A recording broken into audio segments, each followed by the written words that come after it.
She pointed a gun at my daughter. Over a homeowners association I never joined. My daughter didn't flinch, she said, calm as a winter lake. Ma'am, drop the weapon. I'm the county sheriff. By the time I heard the sirens coming off the water, the little empire our HOA queen built in her head had already collapsed. Act T. The Spark.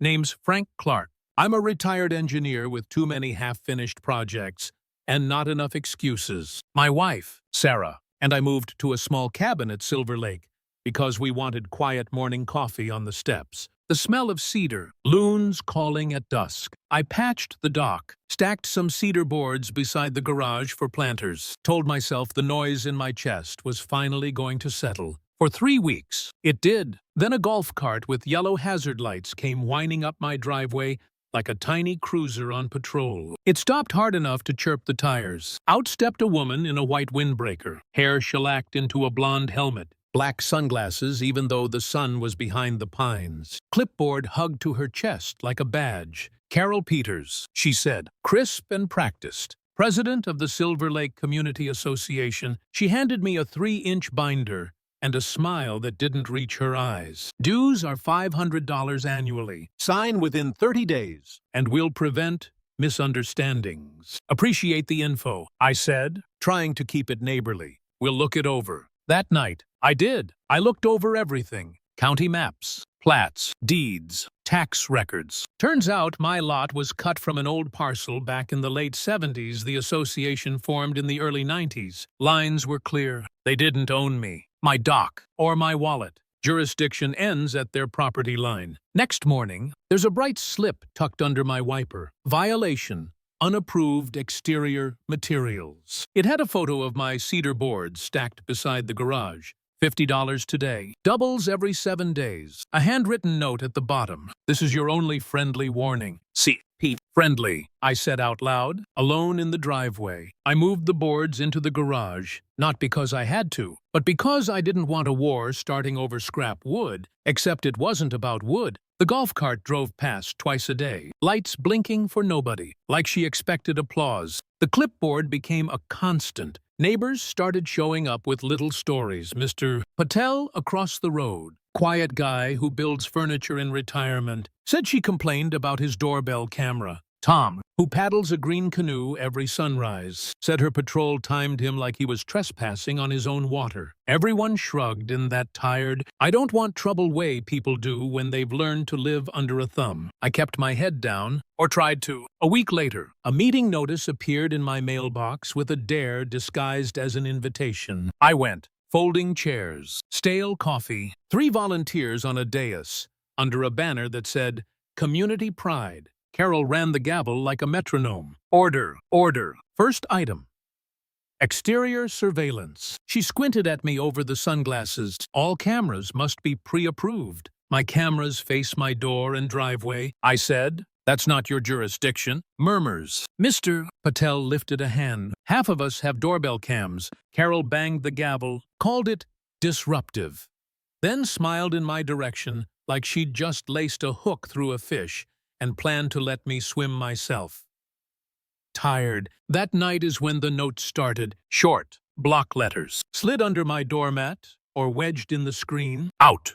Last chance. Soon, I started sleeping light, hearing the kitchen clock tick like a warning. Every headlight down the lane set my heart doing push-ups. I'll be honest, I considered paying the dues just to make it stop. I sat at the table with Sarah and stared at Carol's binder pages and tabs and colored flags, like a complicated piece of machinery designed to do one thing, grind you down. Maybe I'm making this bigger than it is, I said. Maybe it's easier to sign. Keep the peace. Sarah put her hand over mine. Frank, peace isn't the same as surrender. She was right. But fear has a voice, too. And that voice made me small. Act 2.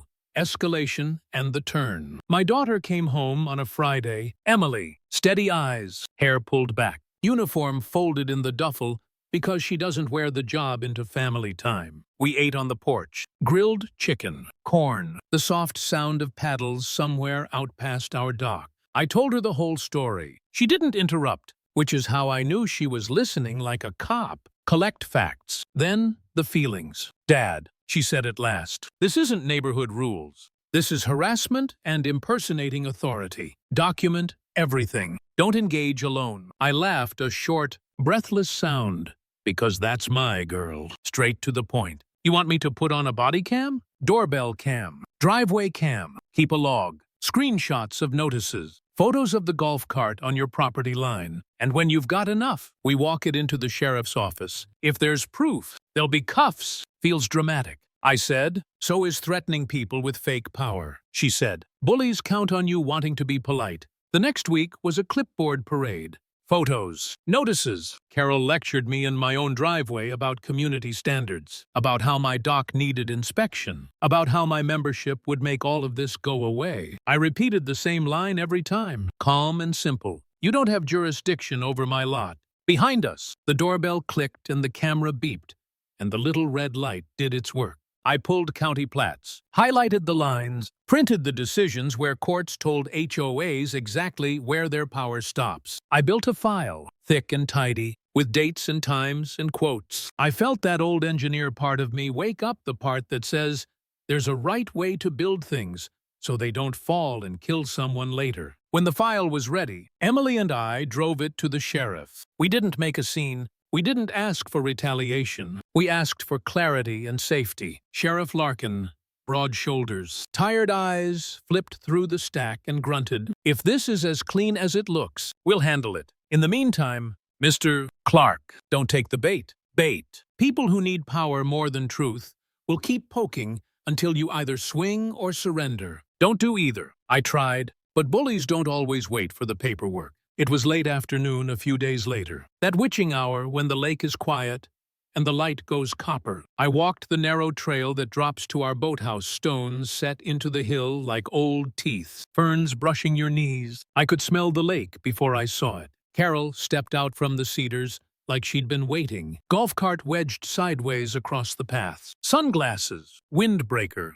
clipboard, and something new, the sharp edge of a smile that said she believed this was her moment. Enough, she said. You're going to remove the cameras. You're going to sign the membership. And you're going to pay your dues. I kept my hands where she could see them. No. And you know why. You think your little printouts matter. I run this association. You run your association. I said, you don't run me. Her jaw twitched. She stepped closer, pointed down the hill toward the boathouse. This is common access. I could have you cited for blocking. You could write me a letter. I said, you're good at those. For a heartbeat, she just breathed a tight sound behind her teeth. Then she reached under her windbreaker and pulled a small pistol, pointed it low, then up, then straight at me, like she was testing which angle felt most powerful. I raised my hands, not because I was afraid, though I was, but because there are rules to surviving moments like this. And one of them is, you never give a scared person an excuse to squeeze a trigger. My daughter came around the bend behind me. I didn't hear her.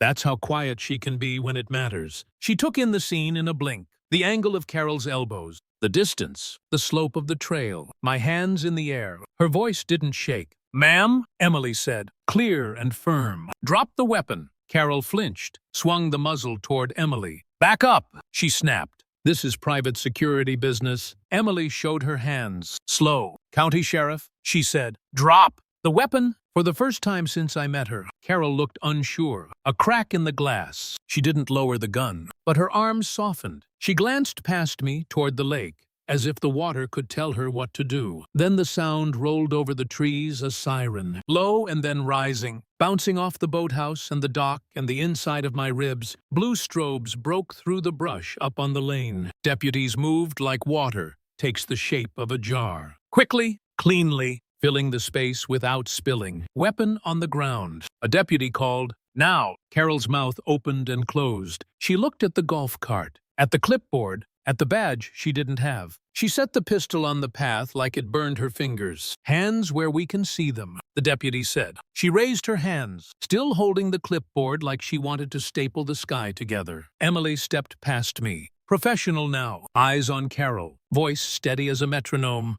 Turn around, interlace your fingers. Plastic cuffs clicked. The sound is small and final, like the lid on a jar that won't open again. I breathed for the first time in what felt like an hour. Act 3. The fall. We moved up the trail in a careful procession.